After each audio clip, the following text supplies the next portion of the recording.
Hi there, my name's Andrew. I'm here reviewing this portable power station, which includes a solar panel and a battery. It's a great way to have a bank of power if you ever need to charge your laptops or cell phones or whatever else you have. Let's open it out of the box and bring it out and show you through all the features and the adapters. Unpacking the box, you'll see that the first thing that comes out is the actual battery itself. The components are really well packed with this styrofoam foam so that nothing gets jostled around in the box in transit. Also in the package is the solar panel itself, and this little box has all the different adapters you'll need. You'll see the battery is pretty small and has a really nice handle so that it's easy to carry and move around. The solar panel is a 4-pan panel that actually folds up into itself. And then this box has all of the different cords and adapters and cables that you'll need to use this whole setup. Taking a look at the battery more closely, you'll see there's a screen with some buttons on the front, and then the side is actually where all of the different plugs are. So we have 2 different AC outs as well as 4 different USBs, and the input jack, which is how you'll use to charge the battery. The opposite side has the fan, which will actually keep the whole power station cool, and then the back has this flashlight feature, which I'll show you in a second. To walk through the different buttons, the top right is the power button, and that will show how charged the unit is.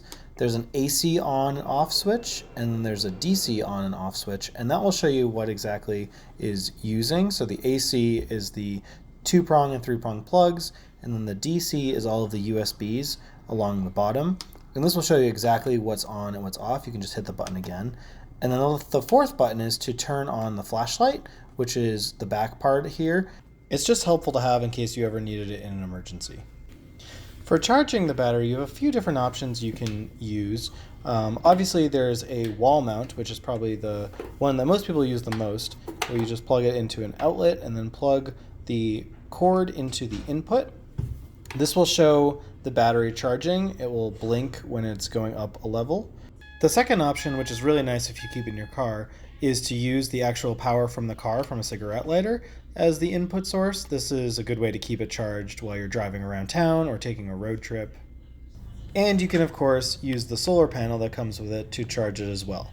The way the solar panel works is you're going to unfold it and use these kickstands to sort of hold it all up and face it directly towards the sun so you have a really nice angle without any shade or anything blocking it. From here, you're going to take the adapter and plug it into the DC, and then this is where the power that's coming from the solar panels can get plugged into the input of the battery.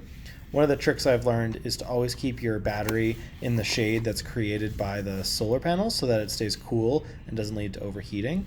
And of course, just like when you plug it into the wall, as soon as you plug it in here, the battery will start to blink.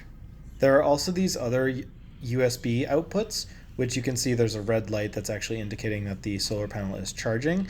So if you have just a normal cord, you can actually charge your phone or any sort of device directly from the solar panel, which is handy if you're pulling over to campground or something like that off grid and you need to charge all of your devices at once. That's a really handy way to do it.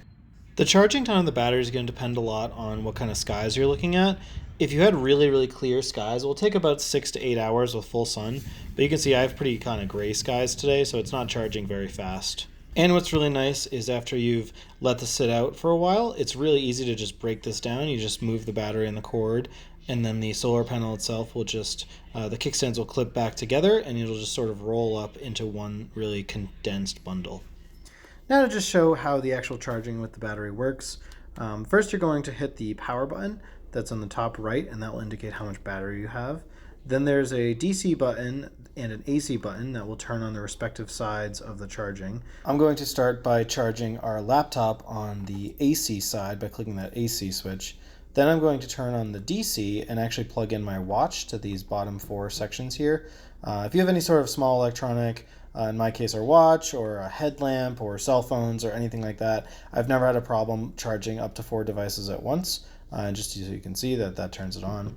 And then after you're done, you can turn the different sides off by clicking the AC and DC buttons again, or by clicking the power button. And finally, in terms of storage, you want to make sure that you keep the battery and solar panel in a place that's cool and dry. You also want to keep the battery between 60 and 80% charged, just so that the battery life lasts significantly longer. Hopefully you found this video helpful. Thanks for watching.